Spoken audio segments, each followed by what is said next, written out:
Gratitude is simply the attitude, and today we have someone who brings much gratitude to my life, and I like to think it is reciprocal. Is that the right word, reciprocal? Reciprocal. Start again. Every morning, no matter what, we come downstairs and we hug. Just a little hug, and that's it. And sometimes that could be your only like physical like thing in the day. Everyone is complex and nuanced, and everyone has their own kind of weird motivations for their actions, and most of the time they are all to do with them and nothing to do with you. We have the one devotion, and today's guest is someone who's very close to me in many ways. The great, the brilliant, the legend, an Irish export that exceeds so much greatness, gratitude and brilliance. She has made it all the way to the Steve's factory today. Annie McManus and Annie Blues. Hello. It's really nice to be here. Double spud. Gratty is the atty. Gratty is the atty. How many times have you heard that phrase in our household in the last... About 1.5 million. Every morning, every time anything is given to you, cup of tea, anything. Gratty is the atty. And the children... Every time you answer the phone, yeah, it's endless. And the children reluctantly give that back now. Yeah, you go, Gratty is the atty. But what it is like, I've always been obsessed with phrases and I rinse them. And I think it's a Jamaican thing because like a Jamaican person or artist will take a phrase and they'll just run with it. When I went to Jamaica like 7 or 8 years ago, it was up, way up, everything up. So it's just easy. You go up. What's for dinner? Up. How's life? Up. But it's positive. Yeah, it's I've always loved that about Jamaican culture, positivity and like, kind of like, even though it's a place that's come from so much pain, it always gives love. And gratitude is the attitude is kind of a continuation of that due to Rhodey. Do you get it? And so even though I'm shouting it and it's fun and it's silly, it's a positive vibration. Well, I only met Rhodey yesterday. And I described him to you as an angel. He's the gratty god. You've got a lovely aura, babe. Such a beautiful aura. Yeah, very kind aura. Blessings, thank you. It's Steel City, it's Yard, it's combination, it's gratty. Yeah, it's nice to be here. Yeah, give thanks. Me and Annie have done various conversations for her super successful, award-winning, multi-million stream podcast. You can go that far, babe. Known as... Changes. Which is all about change. Yeah. This is all about gratitude and positive vibrations.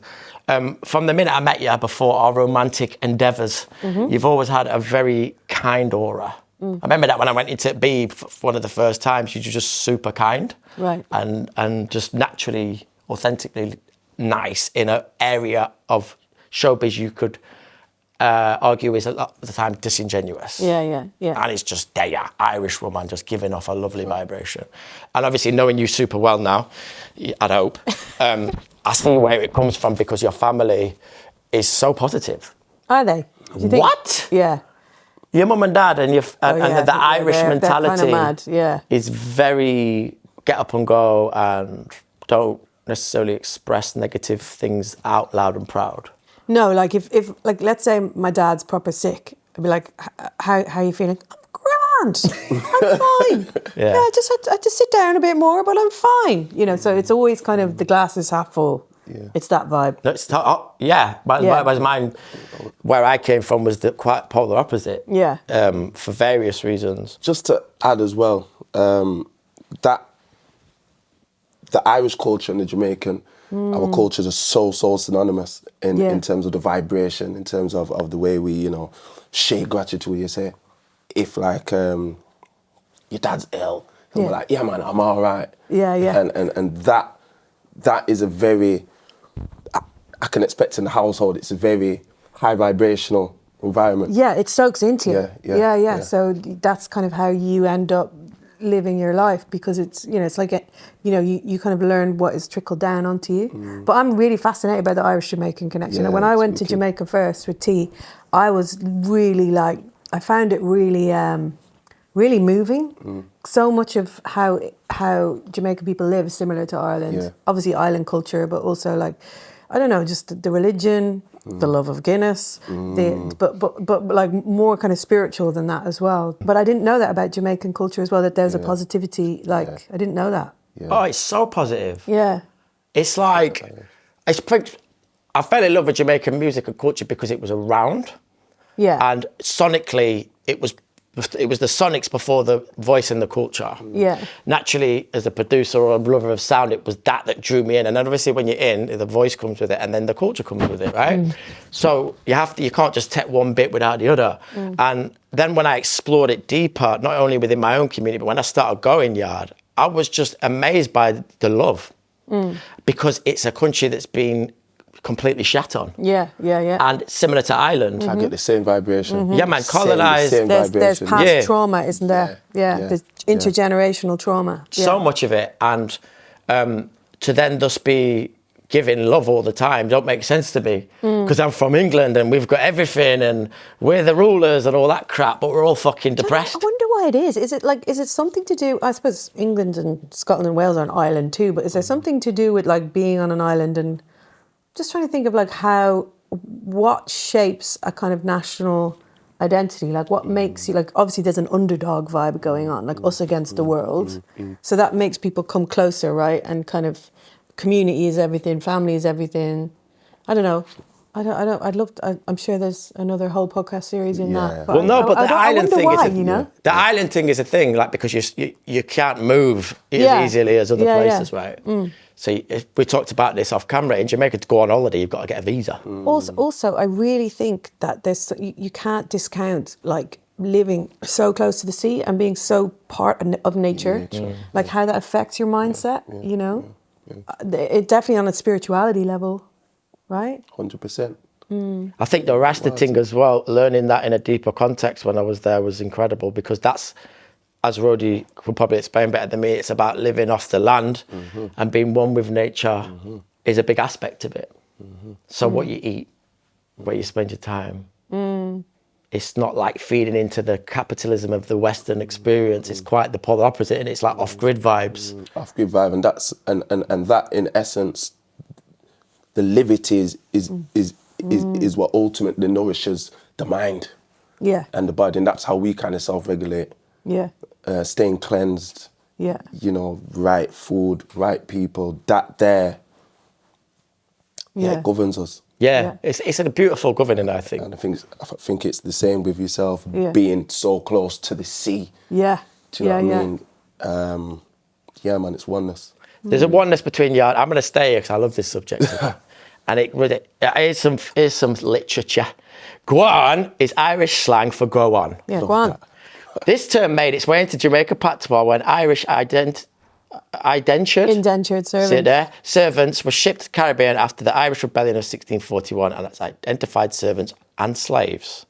Big up yourself, an expression with the original Jamaican that means to give yourself a praise, to make some noise and enjoy what you've earned. We're linked, man. You're linked, man. Yeah. So many ways. Yeah. Blessings. And another little few things that are very synonymous. Is that the right word again? Synonymous. I'm getting there with yard and island is religion, music and Guinness. Yes, really. I mean, Ireland is a theocracy. It's coming out of it now, but it's definitely been like shaped and governed by religion. Not in great ways, I have to say. Well, a bit of both. I'm sure there's a lot of positive that came out of it as well. Yeah, religion gives community, but I think it hasn't really done great things for Ireland. It's starting to realise that now. But what was the other one? Nature.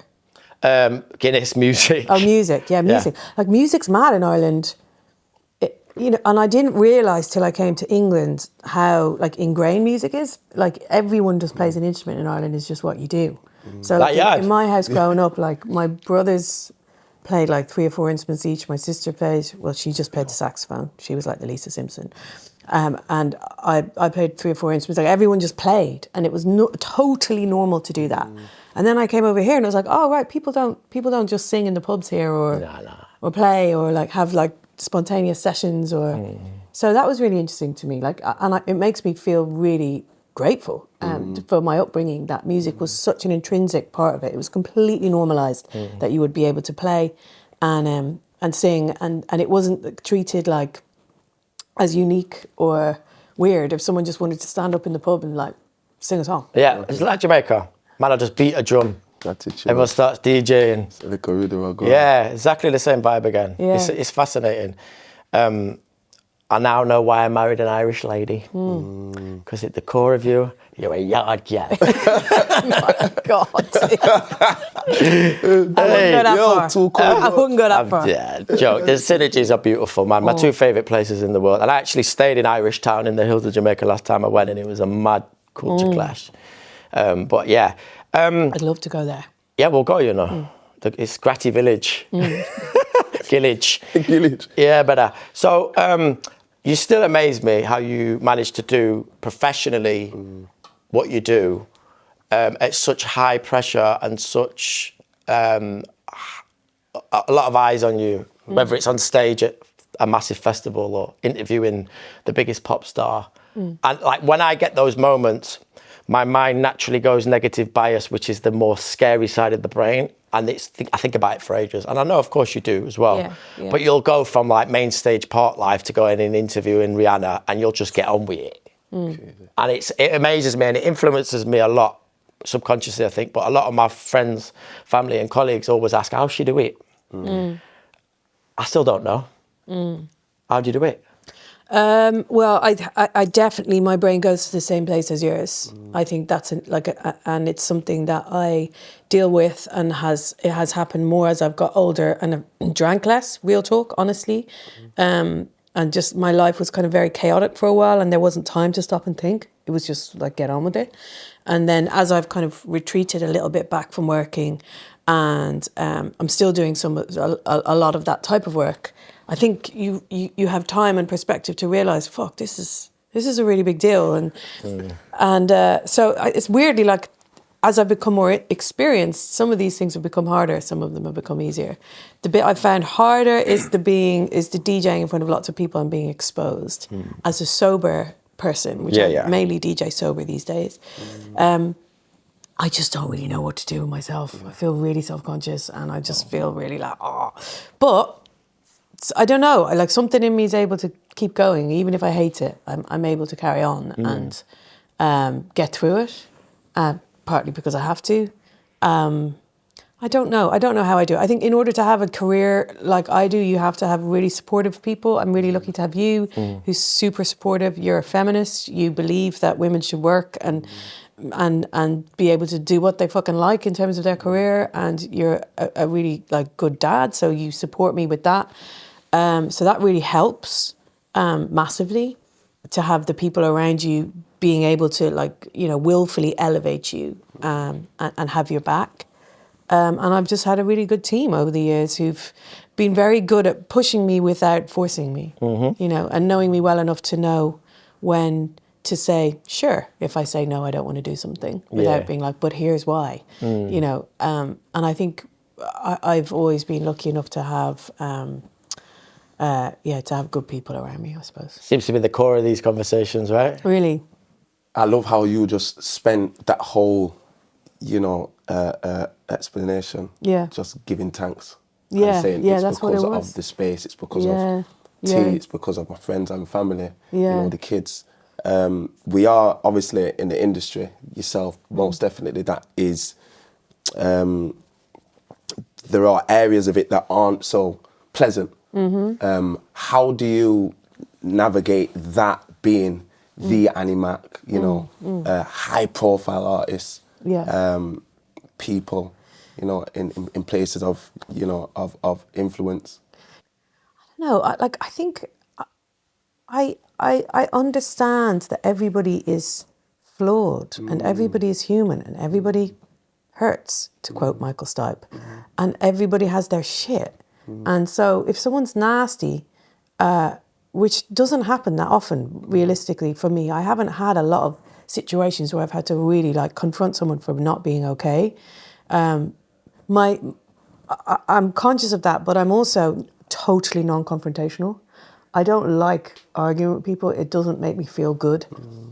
So I avoid it. So if I sense that someone isn't cool, I will make a decision in myself that I don't want to work with that person anymore. I don't want to deal with that person anymore.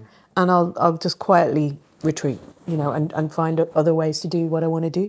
And that's how I've done it. And I think you have an instinct, like, whether something feels good or not, whether something feels right or not.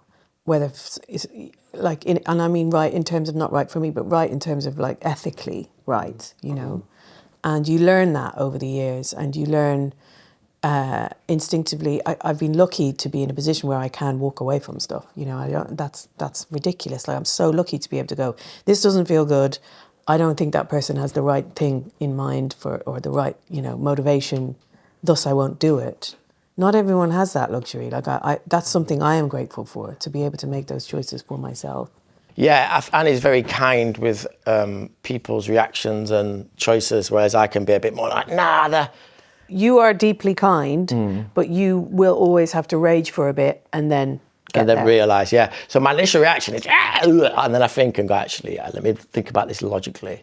So it goes from A to B really quick. So it's a pretty normal reaction to many things. But you're way more like, if I come home and have a rant about something 90% of the time work related, because the space I work in rarely lines up with my values, as you're sadly aware of. Very, very aware of, right? Actually. And I'll you'll go, but you'll come with a more... I feel like I do your head in, because you come home and you rant about someone, and then I'm like, I kind of end up playing devil's advocate and stick up for them a bit. That's the word, devil's advocate. I'm kind of like, yeah, but maybe they were having a bad day, you know? Well, or maybe they've got shit going on, or maybe, you know, and you know, that's like, not what you need to hear in that moment. I need to be like, yeah, he's a fucking dick. Trying to take one more point to publish it in. But jokes aside, you have that way more like ingrained attitude that I think is part of your wiring, which is part of the same wiring that can do Glastonbury into Arctic Monkeys interview. It's a positive vibration. Opposites attract. I think even though I worked so hard on like trying to be more outwardly kind, I think the depth is there from my parents, but there's bits in between that found it hard to get at in terms of like not being kind, but like kind of to myself. Deep ones, right? But yours is a bit more ingrained at the forefront. And when we first linked, I think that was probably part of the bizarre attraction. Yeah. One thing I've learned as I've got older, like that thing about like being able to see the 360 degrees of someone, that I think that is something that has happened as I've got older. And I think that has really helped me so much to navigate life. Just not seeing people in a binary, not being like, he's a dick, or she's like the best person in the world, knowing that everyone is good and bad. Absolutely. Everyone is complex and nuanced, and everyone has their own kind of weird motivations for their actions. And most of the time, they are all to do with them and nothing to do with you. And you just have to let people live. I hear it. I think that what you said there about all to do with them and nothing to do with you, if I do something to an individual and they react in like a crazy way, that's out of proportion. That's their issue, it's not actually mine. And I'm quite interested in the kind of dynamic that you both have whereby T's, you might be like, I know, but it's like, babe, do you know? As in, like, how do we apply that rule to each other? It's quite interesting, isn't it? Because I guess I know you well enough now that, like, when you kick off, gratitude, man. If you kick off, it's like a firework. Yeah, it's just quick like, thing. And then it's gone. And then, like, you walk back in, you're like, sorry, love. You know what? I have to say, I know a lot of the time, very quickly, that was the wrong choice. Yeah. I know, like... But also, I think what I mean, like, by that is, like, I'm able to know that and forgive that, because I know where you've come from. I know about your family, like, not that they're, you know, bad people in any way, but like, you know, your temper comes. It's hereditary. Exactly. Yeah, it's fine. Yeah, and it rarely happens like in a space other than a very safe space like home. Yeah. I'm not in here going, that take were crap! Yeah. Like, I'm far from it, is it? I think I do it in an environment where I feel able to do it. Yeah. Which, again, is a deep one. Yeah. How do you express gratitude in the household? Or to one another? Every day when I open the door these days, mate, gratitude is there! Do you know what? There's something that we do that is weirdly, like, profoundly meaningful to me, which is every morning, no matter what, we come downstairs and we hug. Just a little hug, And that's it. And sometimes that could be your only like physical like thing in the day. But I think it's important because it shows gratitude for each other being there. Normally T's there first making coffee. I'm normally like the late one. But it also shows our kids that there's a kind of, you know, we're more than just, you know, parental partners, you know, we have a loving relationship and stuff. So I don't know, I think that's a really small thing that is actually a big thing. Yeah. I think when we're so like running at work, the pair of us, like most of us are in society, that sometimes you are ships in the night. And obviously we love each other to death and we've got the family, but like that little thing there is just like a stop and like, this is the roots, isn't it? Yeah. It's just a little walk one. It's a grounding. It's a grounding. Yeah, it's nice. It's like taking your shoes off and standing in the earth. You know, it just grounds you. It makes you feel like safe. There's nothing more in my life I'm more grateful for than my 2 children. And Annie being the physical funnel for that. Jesus. Right? That's quite the way to describe it. A physical funnel. Well, you are. Oh. I was going to say so it's spiritual or something, but then I thought actually it literally is a funnel, right? Right. It is, bro. Dumb down the entire of pregnancy and labour into the word funnel. Vessel. Sorry, my bad, vessel. Vessel. Okay. Regardless of that makes sense. Regardless of like in the moment connection or any of that stuff, like it. Even if we ended up hating each other, what you brought into my life there alone is the top of the gratitude tree. Yeah. Like, that is just, I'm in awe of that, these young people and who created it.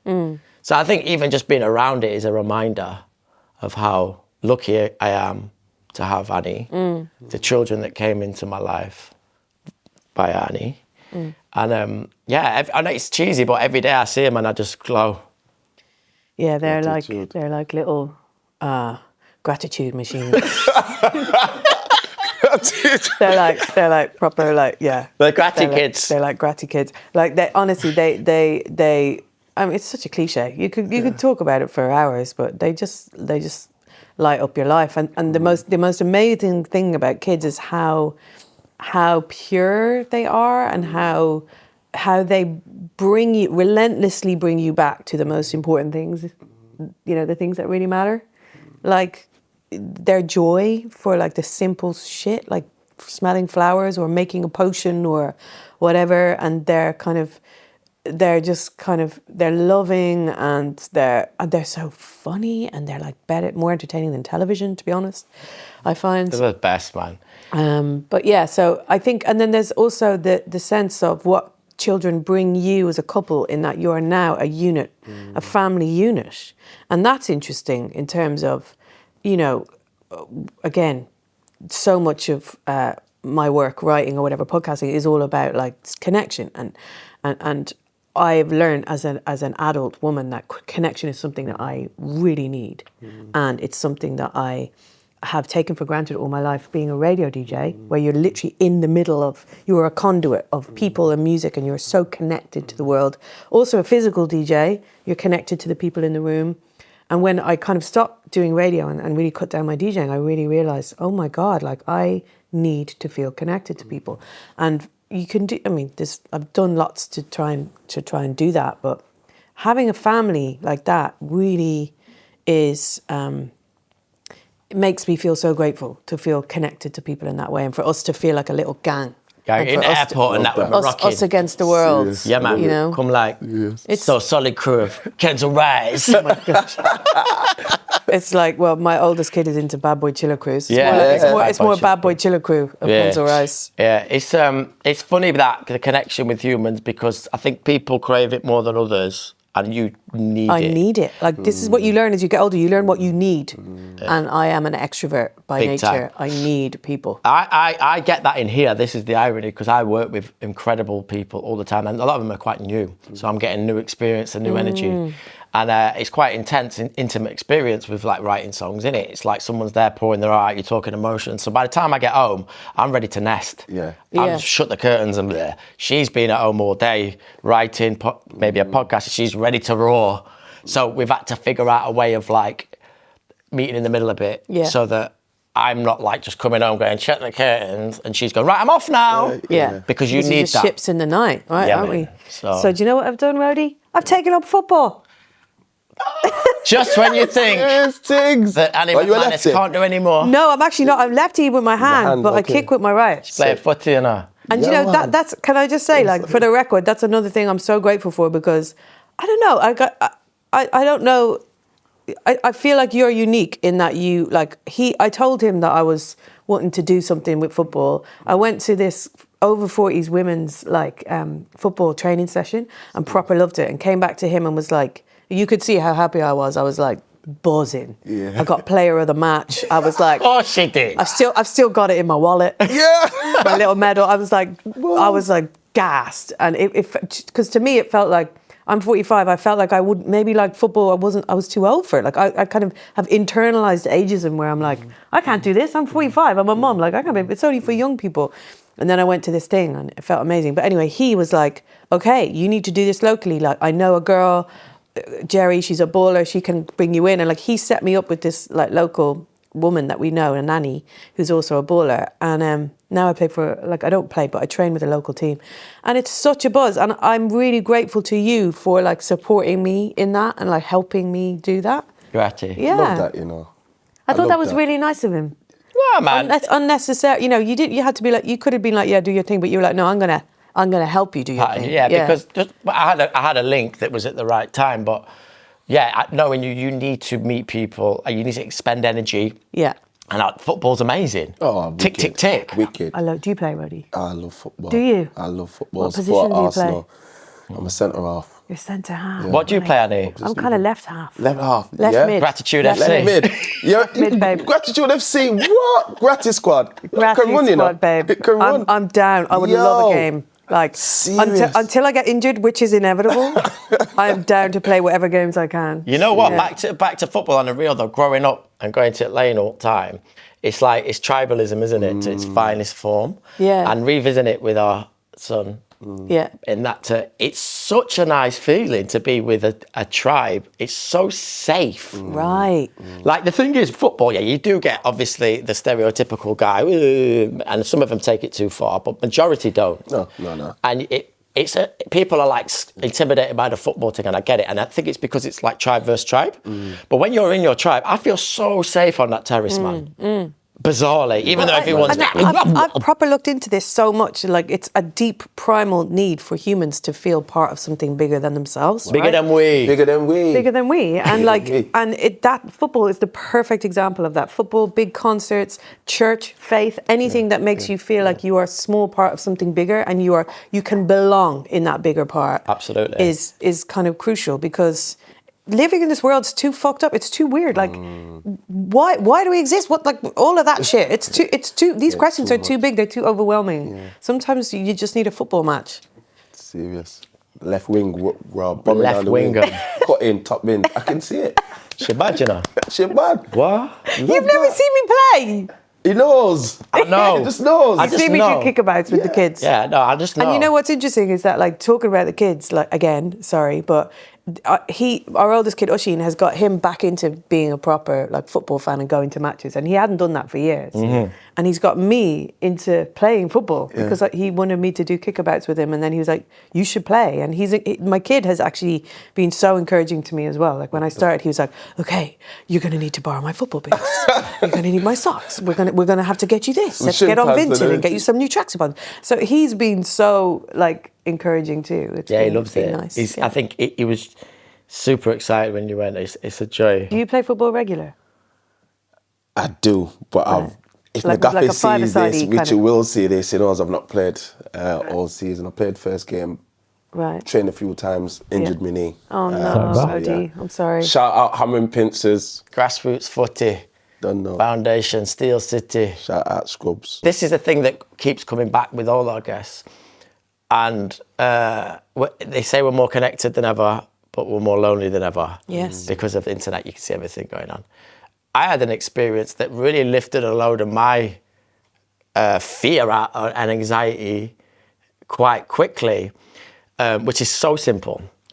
I'm a music producer, right? I sit there with amazing people all day, Annie knows this very well. I'm not going too far because it's long. I send a tune off, and then it's just 9 times out of 10 just breaks out into this like hell of a fight for money, points. This guy thinks this woman said that, move this, stock exchange mentality. I don't go to the record shop and I don't press a chord for any of that, but I've ended up in that world. And what happens is, as a producer, you're very by yourself, right? And you're sat there and you're doing your thing and you're getting all this energy from the external world about your art and who thinks what and who did that, all coming from this space of capitalism, right? Fine, whatever. But I bumped into Owen Cutts, who's a producer, amazing producer, outside Tesco, and we started reasoning, and we had a lot of the same anxiety and experience. And he went, you know what? I might set up a WhatsApp group for producers. Sick. I said, all right, wicked. So he actually got off his arse, he did it. It's now like called the Producers Union, and there's hundreds of people in there, and we all share the same experience. And what that did was make me feel way more secure within myself, because I'm like, I'm not the only one pranging out at my desk. And it was such a simple exercise, and even though it was digital, it was still a collective experience, and thus for me, therapy really. Yeah, it's basically you're not alone. You're not alone in all of this negative thoughts and negative experiences. Everyone else is feeling too, and there's like deep comfort in that, isn't there? Big time. Yeah. Such a simple process. Bigger than we. Bigger than we. It's changed everything for you. Yeah, better. Yeah. Where are your spaces for stillness outside of, you know, friends or the gym or football? Like, where do you find that? I can tell you where you find stillness? that. Where? Jumping in a pond in Amsterdam. I was just about to say in the water. Is it? Yeah, like I'm a Cancer, I'm a water baby. I am as well. Are you?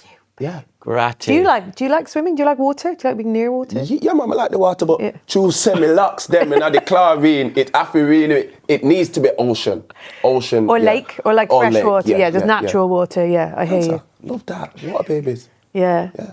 I don't know. I've got something about water. It can't. Again, I grew up in Dublin. It's a city on the sea, so I think it might be something to do with that. But water basically distills everything down to the sensory. So you're in the water. Suddenly, all the thoughts in your head, all the fucking stresses, all the worries, all the to-do lists disappear, and it's only about how you feel. Wow. And the sensations that the water and being out under a big sky give you.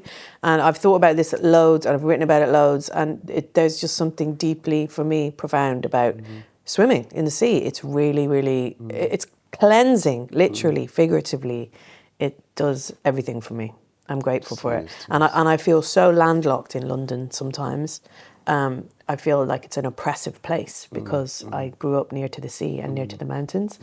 And I find London alarmingly flat, like and endless and edgeless. I can't seem to get a grip of it because you've got no kind of mountains or sea to kind of define it. Do you know what I mean? Yeah. So going to the Hampstead Heath Ponds for me is an exercise in just, trying to get as close as I can to water, swimming. I mean, I'm a shite swimmer as well. That's the irony. I'm really not very good. I'm so, like, ungainly and ungraceful, but I just love it. Yeah, but it's the experience of the water, it's not the skill set. Yes. But also your dad, who's an incredible human, has been jumping in that Dublin Sea. Yes, he has. Forever. And he's, how old is he now, Dave? He's, 78. 78. And there's a place called the 40 Foot in Dublin, which is just freezing water. And it's full of all types of people, but there's a lot of elders getting in and out. And there has to be there is a logic to that. Oh, there is, but it's like health-wise, it's like it's scientifically proven to be a good vibe, to be amazing for your health. Yeah, people. I mean, his name now, like Wim Hof. Yeah. Him take it too far though. It's a little extreme for me. I'm not really about that. I'm sure the water's cold in Dublin though. Yeah, it's freezing, bro. I tell you what, we went to Derry over Easter, and I jumped in. I was determined. I was like, I have to swim in the sea, and I brought my whole family around to 4 or 5 different beaches, trying to find this is so typical of me, the perfect place to swim, and then eventually ended up just jumping off a pier. And it was not okay. Yeah. it was absolutely not okay. I think this is the thing with the cold water thing. You see Winhoff, who can like sit in like an Icelandic stream for 9 hours and come out feeling like an angel. Cap. Yeah. It don't have to be that deep, you know. No. Yeah. Or that cold. See, it can be a little experience like that. I think people get intimidated when it's so extreme. But for you going to that Amsterdam for whatever now and again, to some people it's extreme, but it's just a little vibers. It's not, doesn't have to be this kind of headstand in the Nordic island. Yeah. Ice cube up your funny batty. though. Lava for that. Lava. Edit. Right? I don't think you should edit that. So anyway, that said, these little things. Do you know what I find interesting, babe? I find interesting like how much we, like the challenges we set ourselves in our head, and like how that relates to gratitude. You know, like sometimes I feel like, you know, talking about like the things you feel you must do or the things you feel you have to do. Comparative culture, like compared to what other people do. And there's so much I think of, again, growing older, I have learned that once you stop comparing yourself to other people and you just have your own settings for yourself and your own parameters for what you can do, God, life is so much easier. Oh, yeah. And you can relate that to anything, like, you know, not fitting into the same jeans you wore when you were 21, right? And beating yourself up about it. Just buy a size bigger. Oh my God. Yeah. Well, you have to find that inner life peace. changes, you know, or like not being able to go in an ice bath. That's fine. Just swim in the summer. Like, exactly. You know, it's just like go easy, be kind to yourself, Yeah. go easy on yourself. Don't like. That's a big part, I think, of feeling grateful is like Big time. understanding that. I think the comparative culture thing is mad, you know, because we're there in it. And I came off social media a while ago because for mental hygiene. That's been. Can I just say, it's been the best thing you've ever done. As we say on this podcast on Instagram, please like, share, and subscribe. Tune in. I don't encourage the internet. Yeah. Small doses. No, jokes aside, I came off it as I don't control my socials. And the reason I don't is there's two reasons. One, there's too much access to my sensitive mind. I don't want certain individuals in my space. And I apologize about that. And secondly, it was the comparison culture. Yes. And people's digital selves, I didn't necessarily like as much as their real selves. Yeah, that's always mad, isn't it? When you've got a mate who's totally different online. Yeah. But point being is, once I zupped out of that system and I saw my the nearest and dearest and the wave of that and nothing further. So like family, of course, work, community, friends and collaborators. It felt really good and it felt really like I'm doing something great and it was successful. And then I'll go on Instagram and see someone else and they're doing it better and I think, oh, this is not great anymore. Yeah. A, that's out of my control, and B, that's not the case because as far as I'm concerned, if I'm happy with what's going on, it doesn't matter what the next man's doing. Exactly. But for some reason, that phone tells you otherwise. Yeah. And for me, I think over a long period of time, it's installed confidence back in myself. Because deep down, I'm insecure like anyone, right? Yeah. And you're sensitive. Of course. You're a Pisces. I'm an artist, right? So actually coming away from that, because for my mind, it don't work, it has slowly built up more resilience within myself. We spoke to some young people over the last few days who just don't seem to give it a fuck. Don't care. Really? Don't business. Really? And I find that it's liberating to a sense, to like a degree, but then it's also like... Are they desensitized to it? Yeah. Right, got you. Because it's so prevalent and we see it all the time. Yeah. Like, is it a case of, I just don't care just because it's normal? Yeah. And like, how normal is that? How is it normal it to be just feeling like that? Or, Yeah. or maybe not okay, feeling I see what like you mean. Do you know what I mean? Yeah. So it's totally normalized. So to the point where they can't even see the fact that they might be anxious. It just might be part of who they are because they've always had it. Yeah. Deep. Next week on the AI version of Gratitude is the Attitude, we have Zungdeng. Annie. Is that it? That was really fun. Thank you, my Thank sis. you. Hang on, I'm doing an outro, man. Oh, sorry. It's been Gratitude is the Attitude. It's been Annie McManus, Annie Mac, or to me, the greatest human I've ever come across, who gave me so much joy and gratitude. We have Rody, the guy that Gratitude is the Attitude. Go check the rhythm. The rhythm's hard, isn't it? It's really hard. If you was on radio, would you run it? Of course. Of course. So you know what to do. Gratitude is the Attitude. Goodbye. Guitar.